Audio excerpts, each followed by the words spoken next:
Welcome back to the Life Outside podcast, where we share stories from outside to hopefully inspire you to get outside as well. My name is Cam Bostock, and on this episode, I chat to Zach Seabaugh. Zach is an accomplished singer-songwriter and musician with 400,000 monthly listeners on Spotify alone. His music is inspired by life, relationships, and the outdoors, and he recently returned home to Nashville after walking 1,400 miles on the Appalachian Trail in the eastern United States. Zach shares experiences from his first thru-hiking adventure on the AT and chats about his journey in music and the outdoors. We hope you enjoy. Make sure to follow the Life Outside podcast wherever you are listening and leave us a 5-star review if you enjoyed. We appreciate all the support. The Life Outside podcast is proudly brought to you by OptiVenture, the first supplement and nutrition company specifically built for hikers and outdoor adventurers. I co-founded OptiVenture alongside my adventure buddy Hirsch back in 2023. There simply wasn't a product on the market that gave outdoorsy folk like you and me a convenient and comprehensive solution to micronutrition on trail. So we spent 2 years alongside a team of nutritionists, dietitians, and supplement scientists and formulated it ourselves. OptiVenture Core, our all-in-one supplement system, is available now, and you can find detailed ingredient breakdowns and information on the science and research behind our products at optiventure.co. There'll be a link in the podcast description, and you can use code LIFEOUTSIDE at checkout to get 10% off. All right, let's get into today's episode. Zach, welcome to the show, mate. Appreciate your time. Dude, thanks for having me. I'm pumped about this. Been looking forward to it. Oh, it's an absolute honor, dude. I was just thinking back to where I discovered your music for the first time, and it was probably about halfway through my Pacific Crest Trail hike in the US last year. I remember, and you can probably relate to this, when you're out through hiking, you have a lot of time to kill. And I know a lot of people love to listen to nature and enjoy the surrounds, but the reality is most through hikers have got headphones in most of the day, listening to tunes or podcasts, whatever it is. And I was discovering so much music on the PCT just because I had the time for it.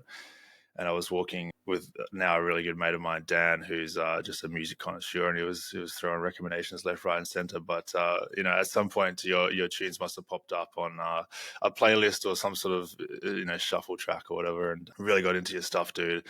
So I appreciate you feeling some of the airtime on the PCT, and yeah, you just come back a couple months ago from, I guess, your first. Well, I don't know if it was your first, but a pretty significant thru hike yourself, spending a good chunk of time on the Appalachian Trail this year, which is super exciting. Yeah, it was definitely my first time backpacking alone for that long. It ended up being about 80 days for me on the trail, so it was something, especially starting in, that's unreal. Like February is when I started, so it was cold, snowy, windy, rainy, and just me figuring it out, Yeah, it's a pretty early start, right? Especially starting at the southern terminus. So you hadn't done any significant backpacking before this? Is it something you've been interested in a while? What brought you to the start of the Appalachian Trail? Yeah, so I've done a lot of backpacking before. My time on the PCT up in Washington, that was August of last year, which I've been sharing a lot of online recently. But up until my long stretch of the AT this year, it was just weekend backpacking trips on like the Georgia section, North Carolina sections of the AT. I had a buddy growing up who lived down the street from me. His family was from Colorado, and so he started to get interested in backpacking and camping and nerding out on all kinds of gear and stuff when we were in high school. And that was kind of our escape from the world, the like sense of freedom for us to go and do these treks. And they got longer and longer, the older we got and the more experience we got with it. And then my buddy Jack, he graduated college, went and thru-hiked the AT, and him having done it, I was like, well, I got to figure out time to get out there and see where it takes me. So that's what landed me on the AT. That's unreal, dude. It's pretty a classic story of, you dip your toes in backpacking, you do a weekend trip, and there's just something about being out there it's so addicting, and it just feels natural, and you end up craving longer and longer experiences outside, and then we all just end up through hiking, and it's pretty magical. And if you have a mate that you grew up backpacking with who walks the through hiking trail, I think that's also a pretty big draw. I mean, I remember watching so many people that I didn't even know, like on YouTube and stuff, walking these big trails and just being so inspired to just experience what they experienced. And now that's pretty much all I do. It's crazy how life kind of turns out. Where did music start for you? Because I know music's a huge part of your life, and I'm very interested to see how sort of music and outside world sort of interconnect. You said you started backpacking in high school, spending a bit of time outside and nerding out over gear and that kind of stuff. Where did music begin for you? Yeah, so the backpacking stuff really started as I was getting ready to graduate high school. I was able to drive to the trailhead. It was like 2 hours from where we lived. We lived northwest of Atlanta. So we weren't quite in the city, but we were definitely not in the mountains, not out in the country. But music started way before that. I learned how to play guitar just as a hobby and really enjoyed it.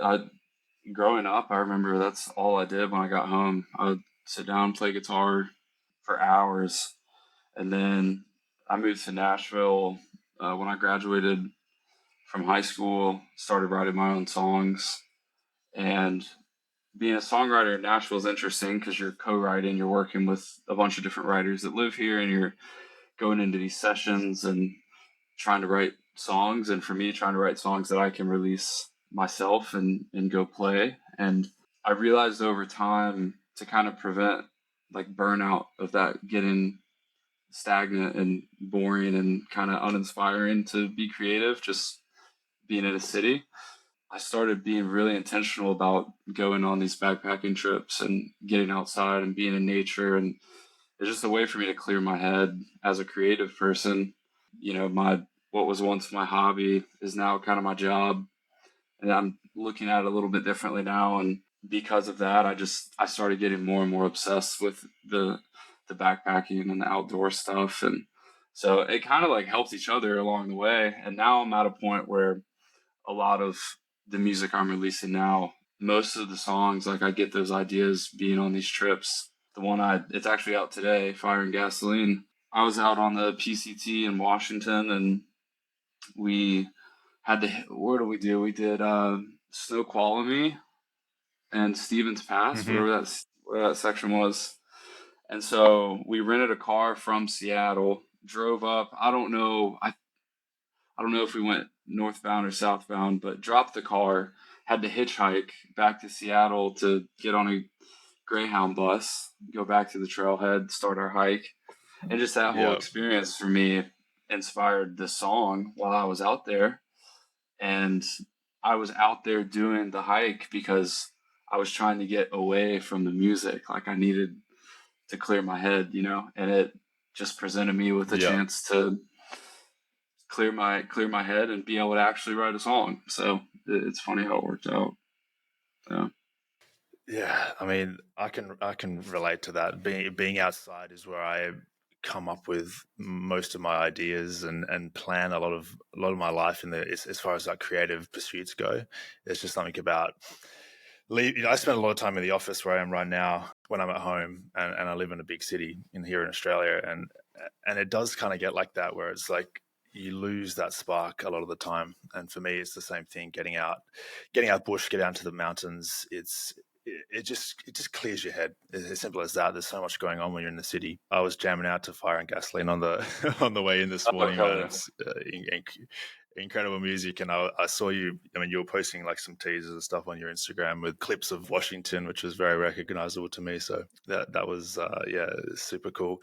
Do you find that's pretty common in the music industry? Do a lot of people sort of have that escape to the outdoors for similar reasons to you, or not so much?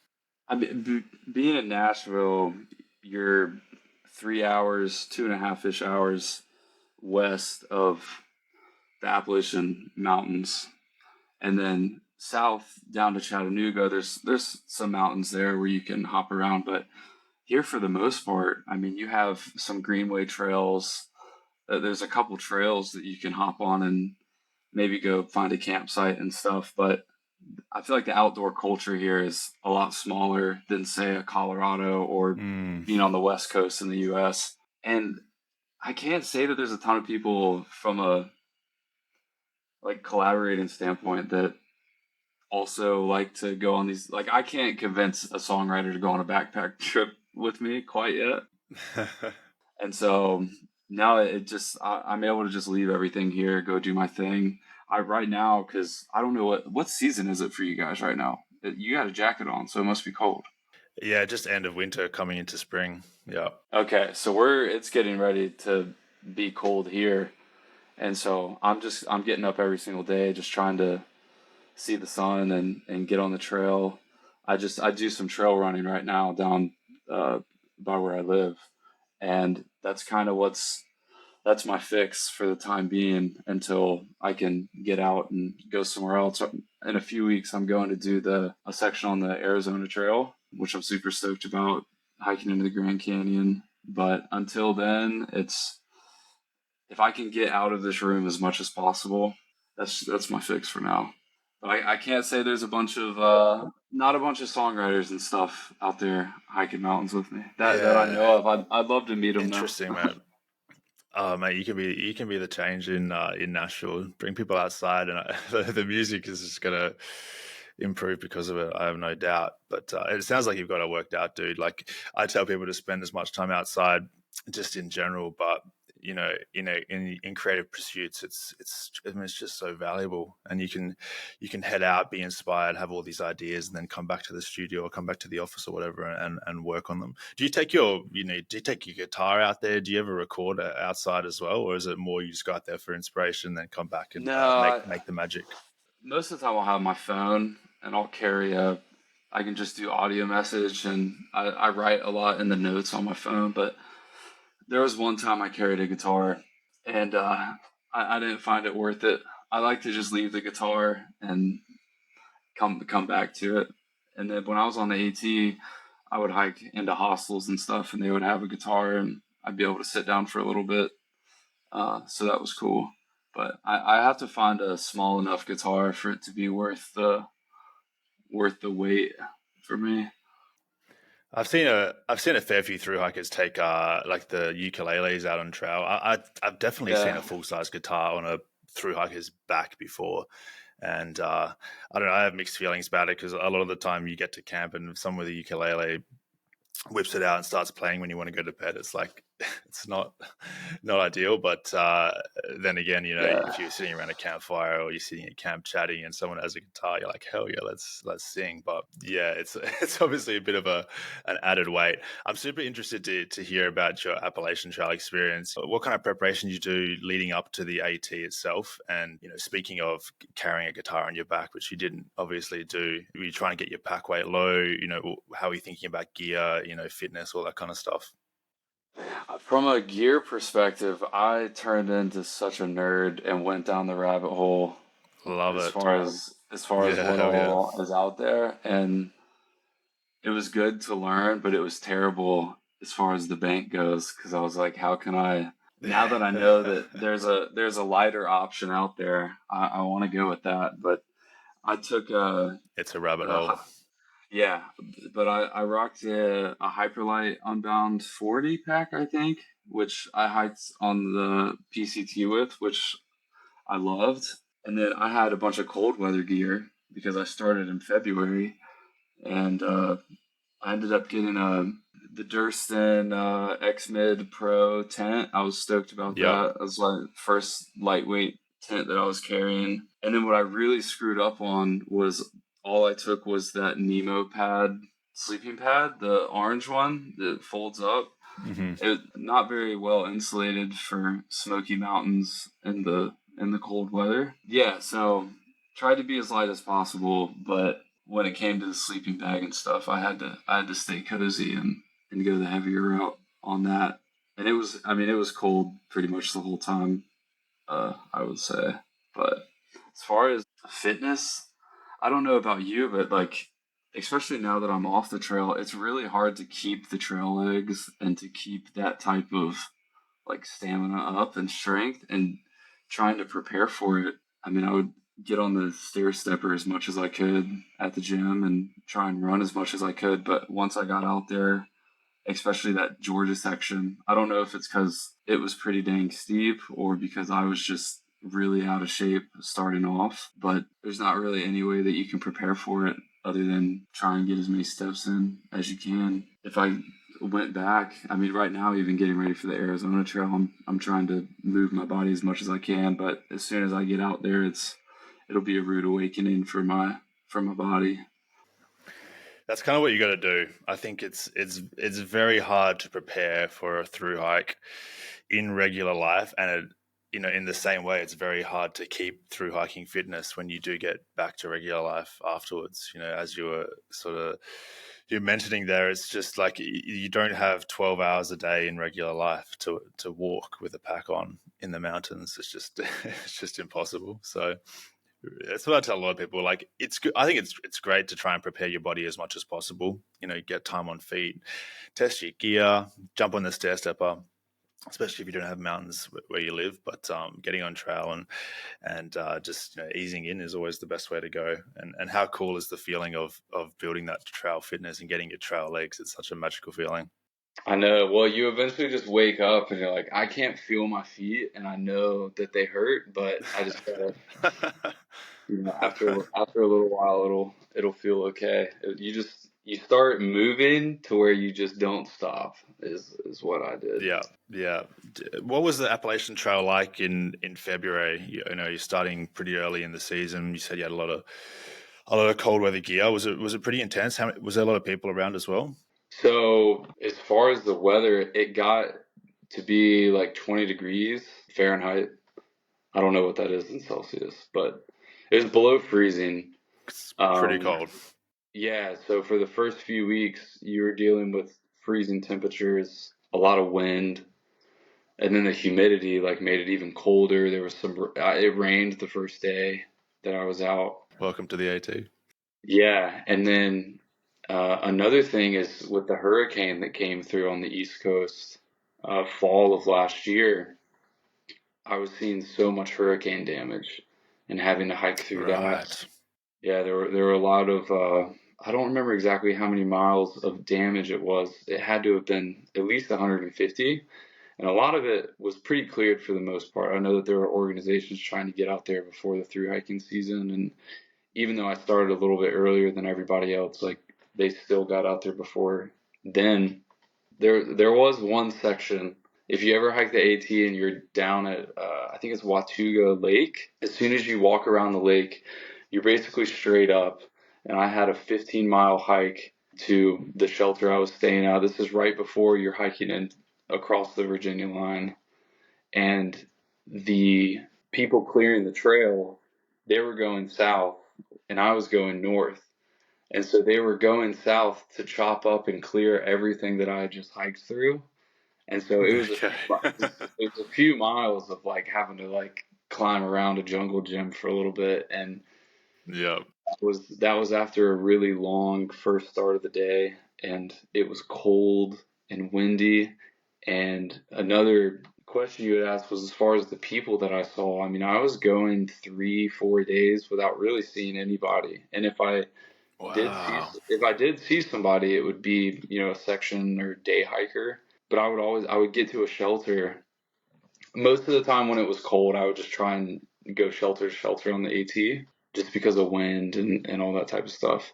And because I had not as much sunlight just because it was earlier in the year. So the sun was setting a lot earlier, and in order for me to get the type of miles I wanted in. But I would just tell myself, like, just get to the next shelter, somebody will be there and you can just chat. And I would get there and I would just be sitting there. No one's there. And so the next day it's like, all right, I gotta hike to the next one. Somebody will be there. Nobody's there. And a lot of the hostels, they were opening up for the first time for the season. And so I would have like an entire hostel to myself, which was nice because you weren't having to compete for like things getting booked up, too soon. But Yeah. it definitely got lonely out there, and the weather did not help in the slightest. Yeah, I imagine just 1 or 2 months later on in the season, and every shelter would be full every night, and every hostel would be, burst at the seams. The Appalachian Trail obviously gets pretty damn busy in peak season, so you starting that a little bit earlier, you sort of got ahead of the crowds. What was your sort of goal going into the Appalachian Trail? Were you looking for a social experience? Were you looking for inspiration for your music? Were you quite happy to hike alone for parts of it? What were you looking to get out of the trail? Well, I was expecting to hike alone. Like that was the goal, was just experience this for what it like. I'm not out here trying to find a best friend. Like I want to get out there and try and accomplish as many miles as I can.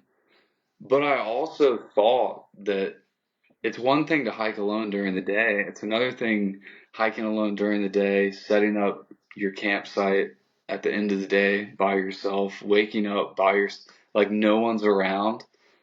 I wasn't that wasn't what I had in mind. I did start earlier in the year because I didn't want to be stuck in the bubble.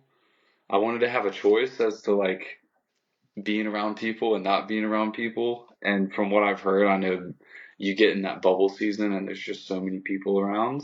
But I thought I was gonna find like a happy medium of that, and especially with all of the hurricane damage, a lot of people were flip flopping, so they would start at Harper's Ferry or Damascus, Virginia, and they were either Sobo or Novo. And I was telling myself the whole time, my goal at first was like just get to Damascus, Virginia, and then you'll start to see flip floppers.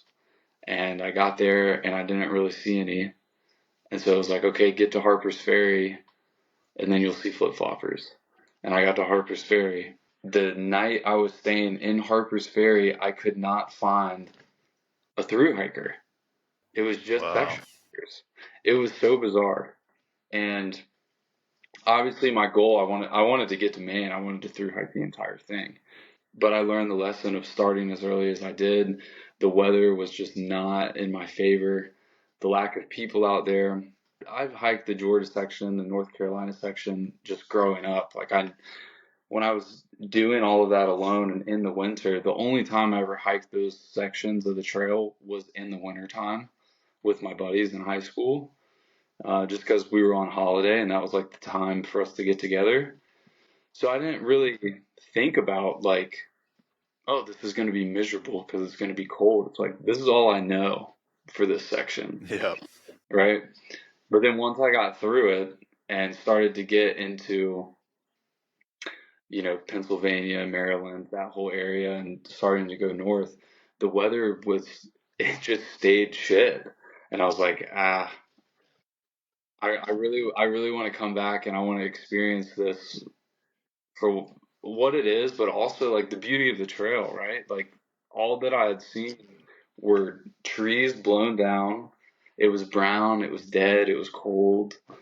And I was like, I don't want to hike the whole trail and feel like this. So I when I got to New York, I decided I'll just come back. I'll come like the right season, the right time to come finish this thing and hopefully have some camaraderie and some community around me and like get that experience as well. So it was definitely a huge learning experience for me, but that's the AT, man. It'll kind of win every time. That's what keeps you going back to it. Yeah, I mean, I've never set foot on the AT, but obviously heard plenty about it, and it sounds pretty notorious for often having terrible weather, being a really hard trail, steep climbs and descents, and I imagine, I mean, from a lot of people that I've talked to that have hiked the AT, the shining light and a lot of people's highlights is the people and the camaraderie and the fellow hikers that they meet. So having a lack of that starting so early would for sure detract from the experience. I mean, I went into the Pacific Crest Trail last year hoping and wanting to walk alone and expecting to, but very soon realized that that was impossible. There's so many people at the start of the trail, and I fell into hiking with people, and for me it was like this eye-opening experience of how incredible hiking can be with people that you share the experience with, that you go through those really crappy weather days and those tough climbs with, and then you experience the summits and the sunrises with as well. It's super powerful. Did you end up walking with anyone for any period of time throughout the AT? I'm not exaggerating with you. It was Roan Mountain one day. I got to a shelter and there was a guy there. And I'm doing 25 miles tomorrow. I'm trying to get to this place. And he's like, no way. Like, I'm trying to do 25 miles too. And I was like, I finally found somebody. This is awesome. And so we hiked that day. And throughout the hike, he was like, yeah, I'm trying to get here because I'm getting off. I have to go back home for a few weeks, but I'm coming back. And I'm like, I finally found somebody that at least is going, at the same speed and he's getting off. And I was like, dang. And then ever since then, like I would hike and I would get to a shelter and every now and then there would be somebody, but not as far as like through hiking and like, yeah, like let's wake up tomorrow and here's our goal. Like no matter how hard it is, we have each other, that was, that's definitely one thing I learned. I thought through hiking was just going to be this solo experience. And, I was really looking forward to the, not a ton of noise going on, especially like being in music. Like last year I was touring all year. We were in the Sprinter van with 5 guys and like there was no time alone and constantly being on my phone, when it comes to like promoting music and just talking to fans. And so I looked at the experience of like, all right, like I'm asking for this like isolation and this time alone. But I think camping, I think any type of experience like that, you have to have somebody to like look over and be like, man, we did this, that's cool. I think that's a huge chunk of the pie and definitely something that I'm gonna take with me moving forward, especially getting back on the AT or going to the Pacific Crest Trail. It's like, there's got to be some people out there because I mean, Yeah. I'm sure you have stories. The people that you meet. I mean, where else on this planet or in life are you gonna like have those types of conversations where you're Nowhere. experiencing that? You know what I mean? You just simply don't spend that amount of time with anyone at any time in any stage of life, like living out on trail with someone for potentially months. You're with each other 24/7. You see the bad parts, the good parts, and you experience the hard parts of the trail and the great parts of the trail, and you just can't bond with someone like that in any other way. And that's something I've learned over the last year or so, is that it's a really powerful thing. Those relationships you build on trail, they stand the test of time because you've kind of gone through it together. Some of my best mates now are people that I've met on trails. It's funny though, the first ultra long through hike I did was Te Aroha in New Zealand, which I'm not sure if you've heard of, but I started that trail similar to you, very out of season, and I started going the opposite direction to most hikers, and so I was completely alone, didn't see it, barely a soul for a lot of that hike. And it was funny because I eventually met this one guy, Spencer. He was from Canada, similar to you meeting that one dude, and this guy was walking the same way as me, walking the same pace as me. I was like, hell yeah! And we ended up walking a bit together, but he was kind of finishing. He was section hiking the trail as well, and and very soon left me. And I was like, damn, I didn't realize how much I needed that, walking with someone, and I was alone for pretty much the rest of the trail after that. And I think that was sort of a moment for me where I was like, crap, this could be an elevated experience sharing it with people. Yeah. What's your plan to finish the AT? Is that a this year thing, or is the season sort of past now? Well, I'm at a point now where because of the season, I'm looking at probably the summertime of next year. So that'd be, I guess, Katahdin normally opens around June, and so probably August, September of next year. The weather's going to be awesome. There's going to be people. I'm stoked. But you got to come out and hike the AT, man. What's your Oh, it's on next? the list, dude.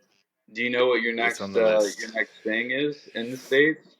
I'll be in the States next year, 100%. I'm planning to be over there probably from April.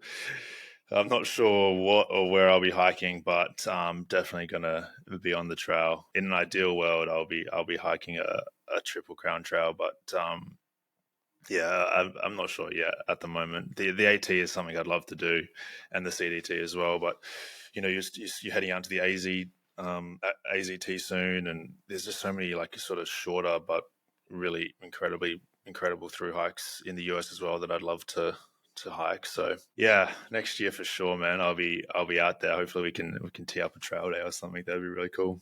Yeah, that'd be killer.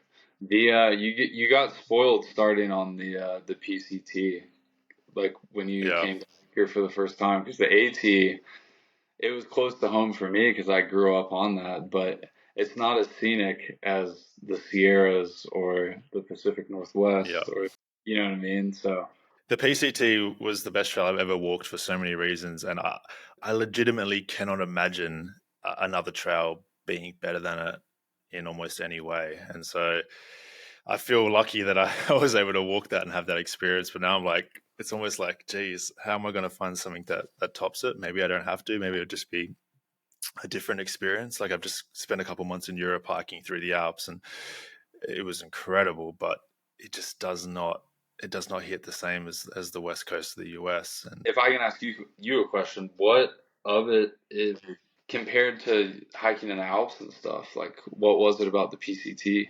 Because I feel from a scenic viewpoint, they're pretty equivalent, no?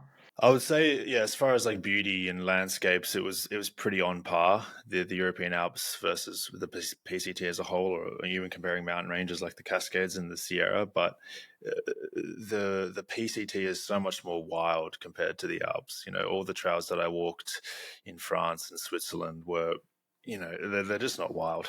Like the mountains have had people living at their bases and on them for so long over there that everything is just built up. You know, there's ski lifts and there's refuges out everywhere in the mountains. There's power lines going over just like the most remote sections of the Alps. Like I remember we were on the Tour de Mont Blanc and we thought we were like in a remote section, and there's these huge power lines just like through roads everywhere. Like it's just not wild.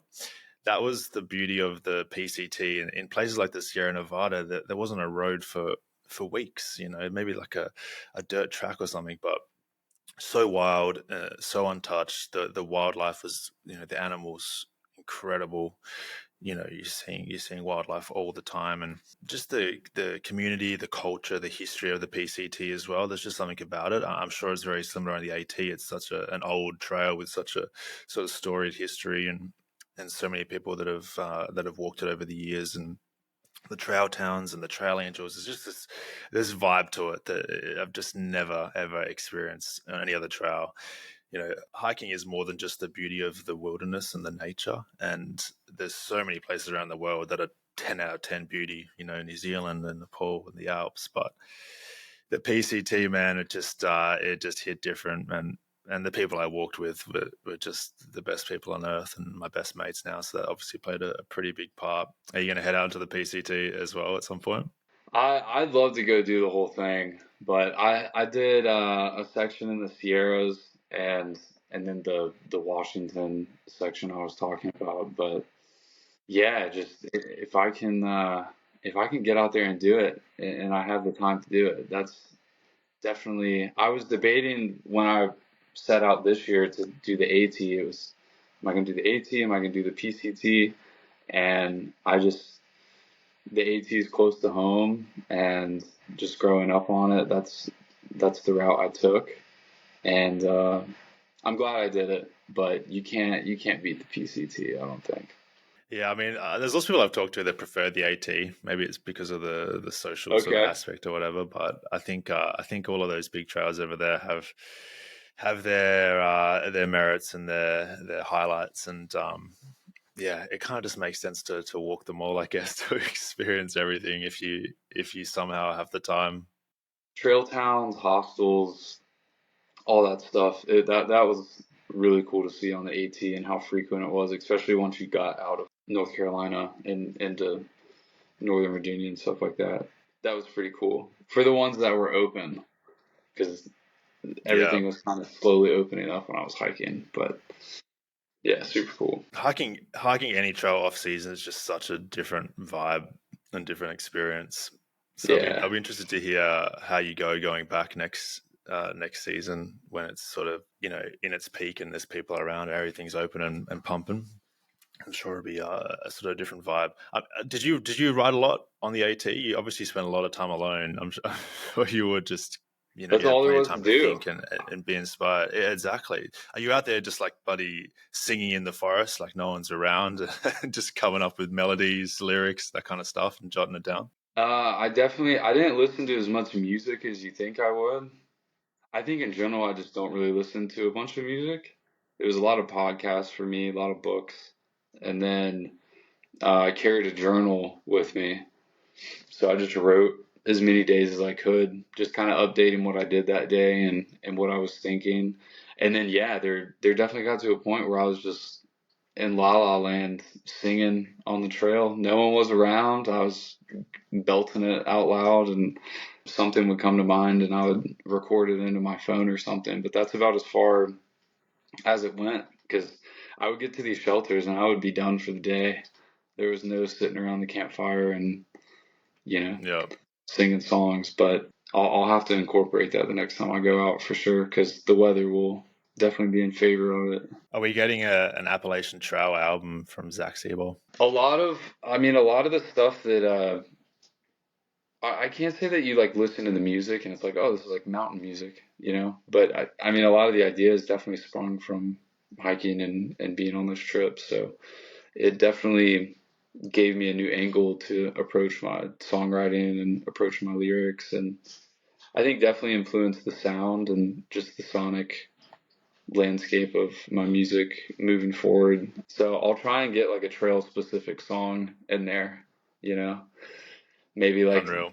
the water ran dry. There's no way for me to filter water right now. I have to go 10 more miles, you know?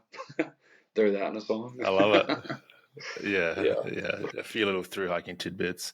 I'm Yeah. interested, like, you spent a lot of time outside, obviously, spent a bit of time writing music outside as well. Does the different conditions that you're in, the different people that you're with, sort of give you a different sort of inspiration or almost a different vibe to the music that you're coming up with? Because I can imagine being alone on the Appalachian Trail, freezing cold, big days, you're definitely in a different mindset, right? Compared to just a weekender with some mates that you are sitting around a campfire and enjoying things in a different way. Does those differences on trail or even in life, like obviously your moods dictate how you write and what you write about and your relationships and all that kind of stuff? Yeah, absolutely. I mean, if you're, you know, going through some type of heartbreak or tough time, you're probably not going to write the happiest song in the world. And, Yeah, but when you're sitting around a campfire, like, yeah, you want to sing the upbeat, happy stuff, you know?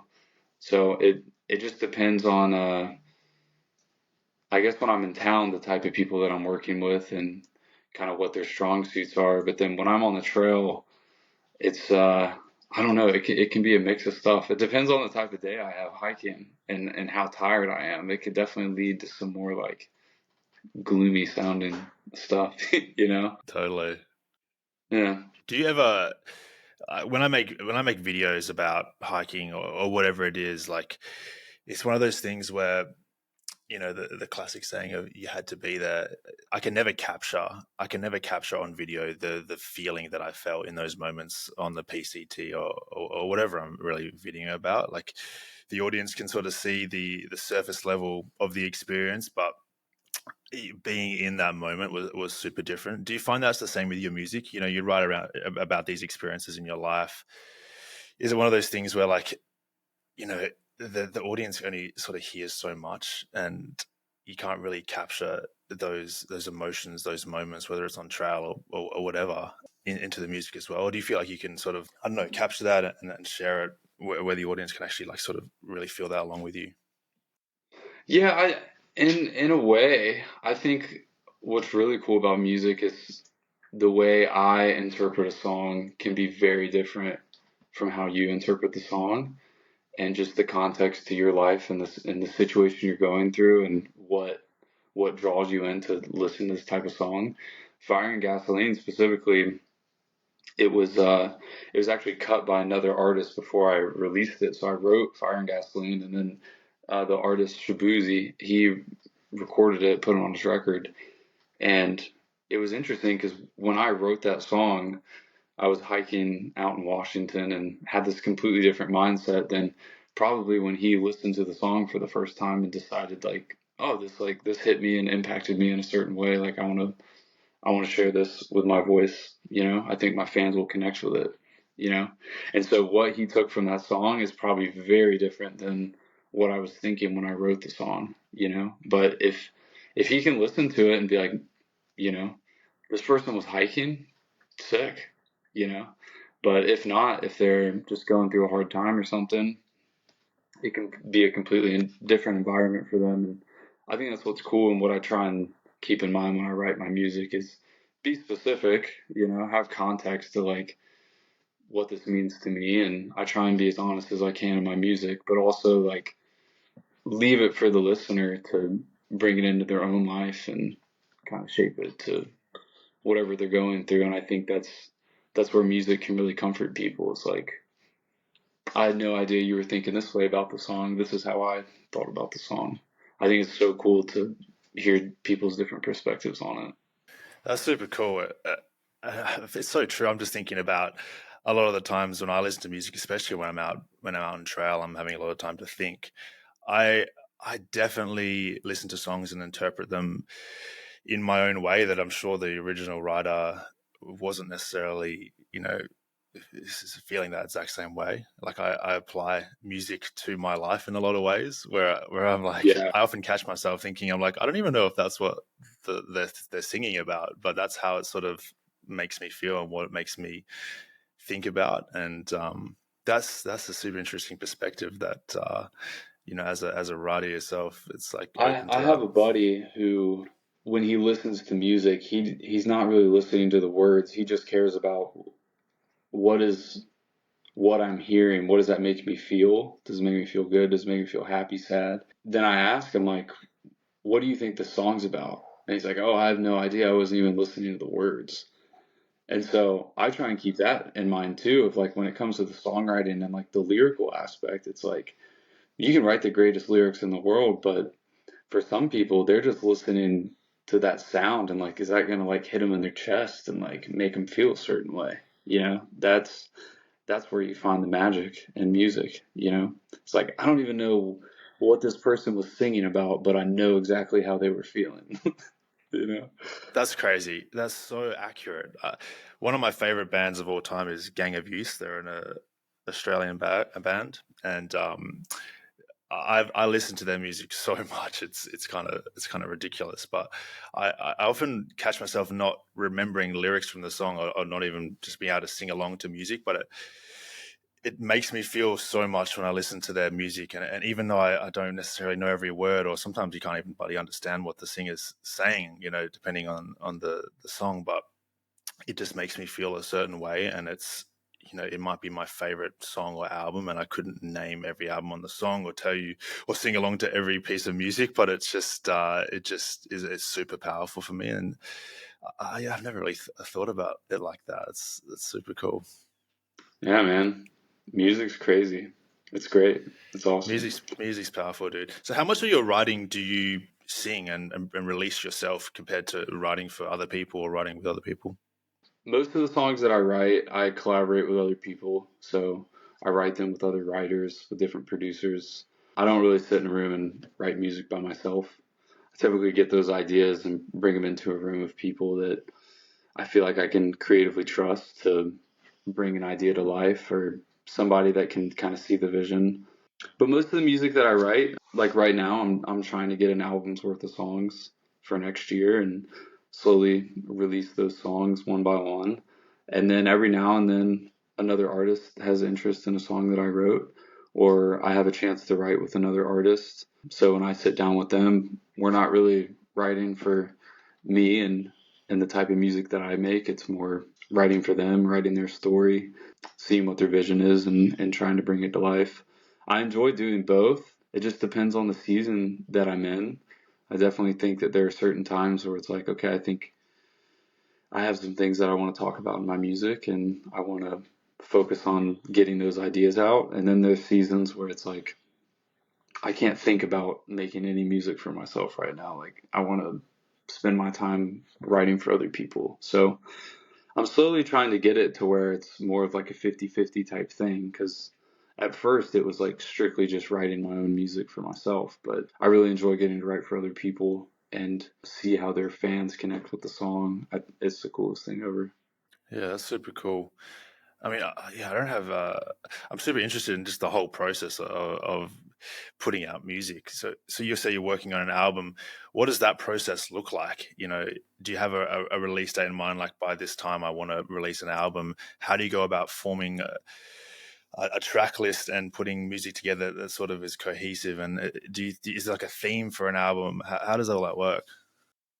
What I've learned just through the process of releasing stuff and writing stuff, and I'll write a song and I'll think it's really, really good, and I'll listen to it nonstop, and then a few months later I'm like, I don't think that's as good as I thought it was. And so I just try and set aside time of just trying to get as many ideas and thoughts out as I can and write as many songs. And then I kind of see how certain songs start to fall into some kind of category or concepts. And it's like, oh, these make sense to release. And like, this is kind of the season of life that I'm in. So like, it makes sense to put these types of songs out. And then sonically too, like I'd love to put out just like an acoustic type album one day. I don't know if I'm a huge fan of Ziggy Alberts. Yeah. I listen to his music a lot. That type of music is very different than like a full band arrangement type album. And no matter what, one day I could write the saddest song in the world, and the next day I can write the happiest song in the world. And there's different times to release that music. And so before I think of like a release date or a concept or anything, I just try and, if I have an idea, if I feel like I have something to say, I try and write the song or try and get it down. And then I kind of look at it with a bird's eye view and be like, okay, what's kind of hanging around in my mind? What am I listening to more than the other? And how can I make everything a little bit different than before? I don't want to release the same music than I did before. And so the process is kind of like throw spaghetti at the wall and see what sticks for me most of the time. Yeah. And then you have like Fire and Gasoline for me. I wrote that song and I was like, this came from such like a personal place, such a vulnerable place, and it literally talks about me being exactly where I was when I wrote the song. Like, I don't care if it makes an album or not. Like, I just want to release this song for what it is and let it stand alone. And so I love when that comes along, but you just don't know till you sit down to write.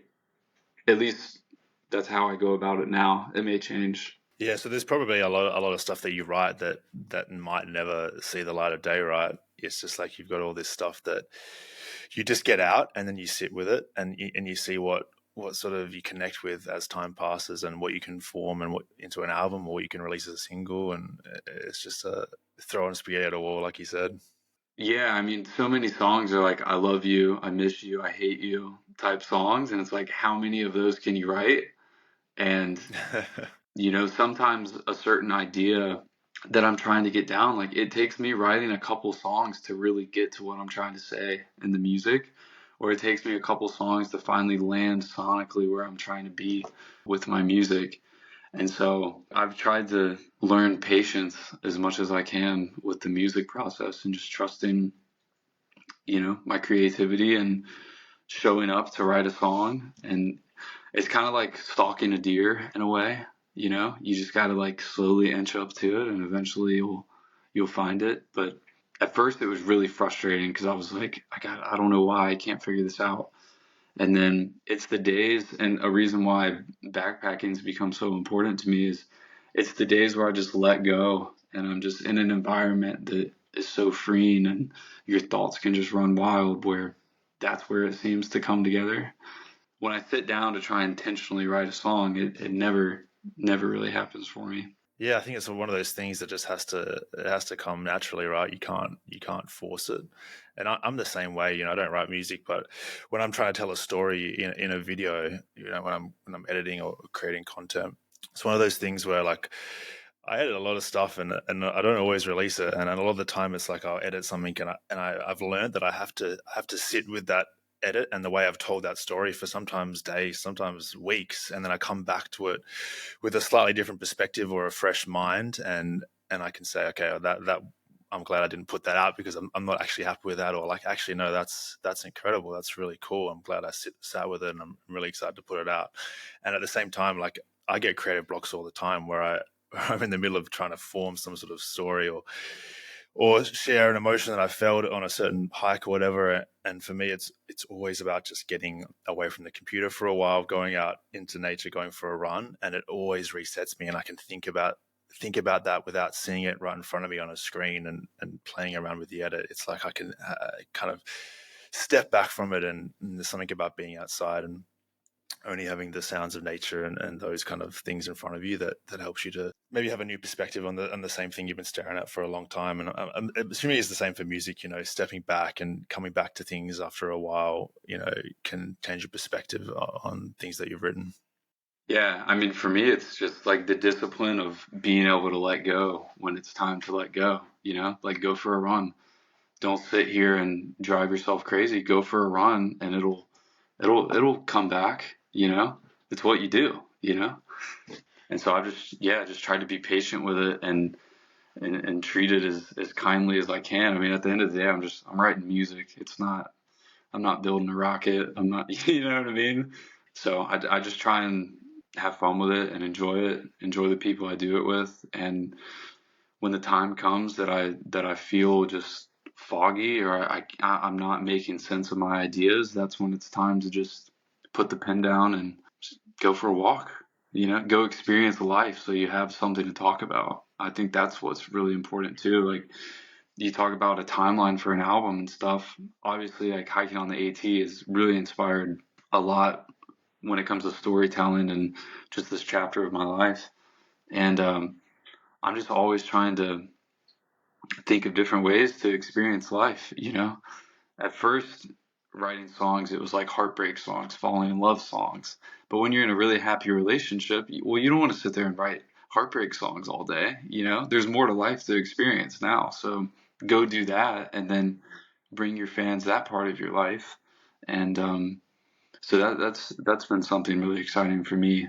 And the last little bit is just doing things for the first time. And it's like, okay, well, now I'm going to go do the next thing. And like last year, it was all touring, like getting to travel the country and play these shows. Like that gave me a whole new perspective on how I approach my music than before when I wasn't in front of the fans. It was just like writing music and I hope people like it. But I think those experience, I mean, that drives the creativity. I think that's what breaks you from that creative writing block.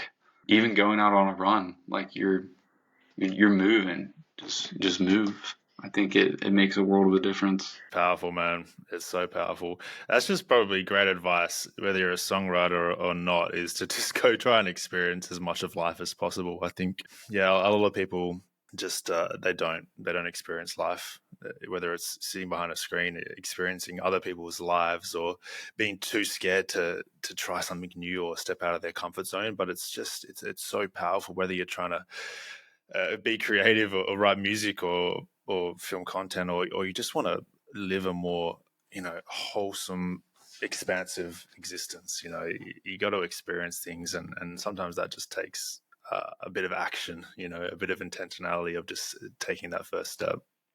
It takes a ton of courage too, because I feel like a lot of Yeah. people will sit behind a screen and be happy. I love watching your content, but more than I love watching your content is me going out and hiking a mountain myself. But I think it's you stepping up to the plate and sharing your experience that'll inspire people to go out and do it. I think that's what's so cool about this whole thing, and Yeah, dude.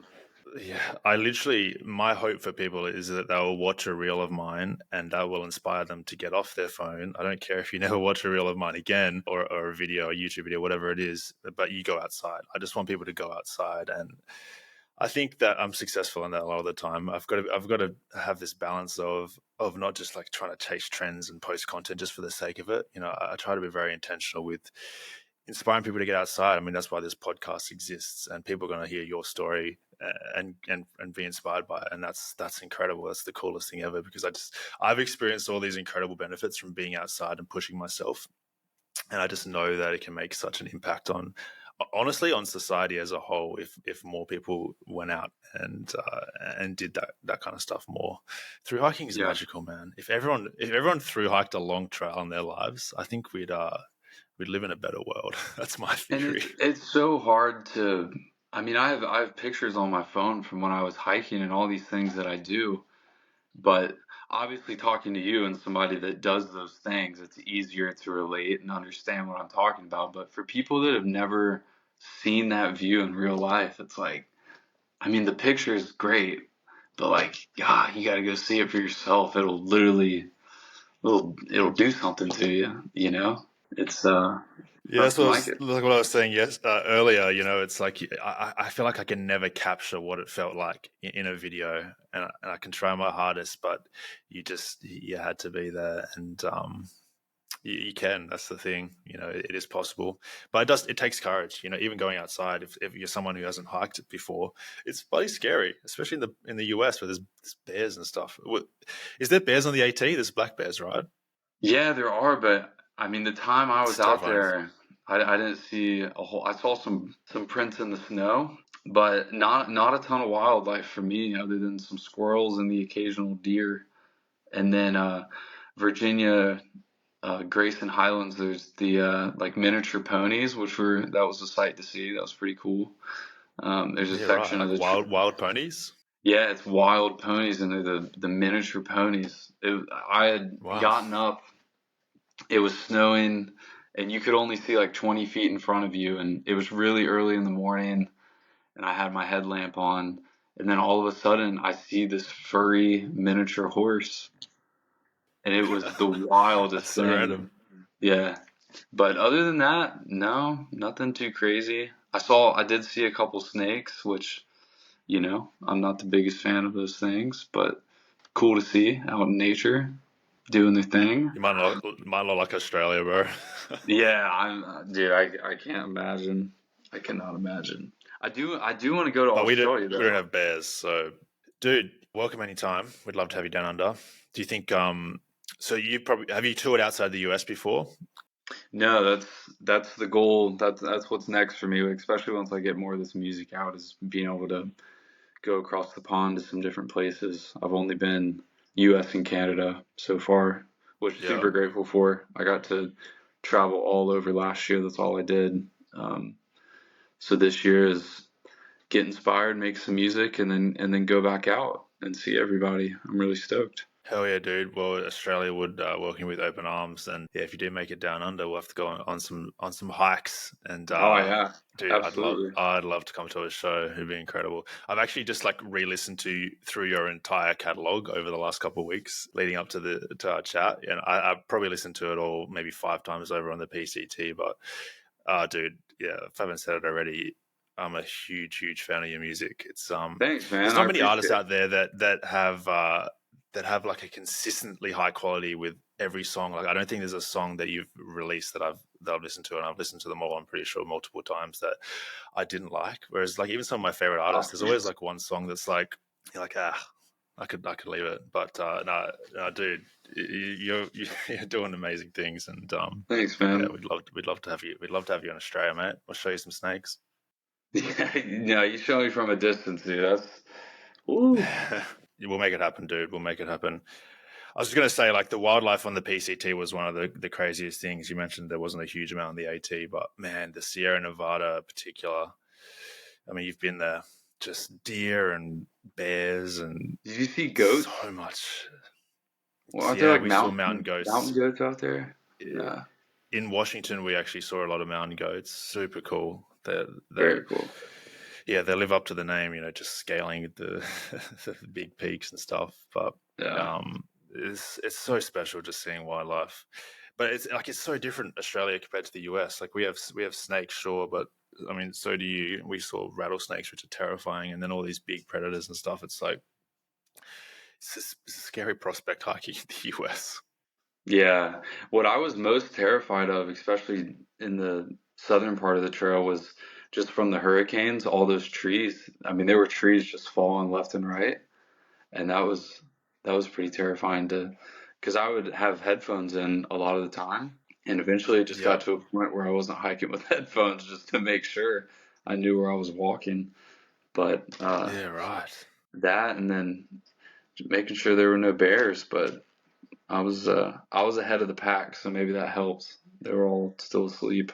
Yeah, well, luckily the black bears aren't particularly aggressive most of the time. Like I know on the Continental Divide Trail, there's grizzly bears, which is another whole ball game in in entirety. But yeah, I mean, it's just one of those things. Like no matter what you do in life, there's going to be dangers. You get in your car every day.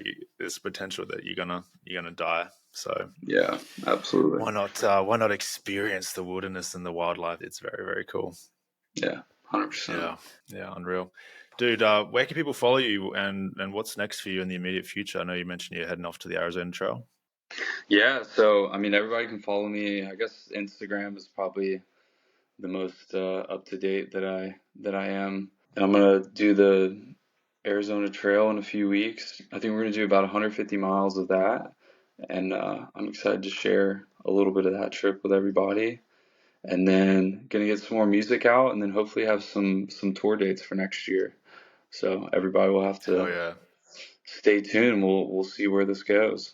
Dude, if I'm in the US while you're touring, that is 100% happening. That's super Okay, exciting. yeah, you'll have to come. That'll be fun. 100%. Yeah, dude, that'd be awesome. I really appreciate your time, mate. Absolutely, dude. Thanks for having me. Of course. If you guys enjoyed this episode of Life Outside podcast, make sure to follow wherever you're listening, rate us 5 stars, go follow Zach on Instagram, and yeah, jump on Spotify or wherever you find your music as well, and listen to some of the tunes. Incredible songwriter and artist, and yeah, real honor to have you on, mate. Thanks, man. It's been fun. Been fun. See you guys.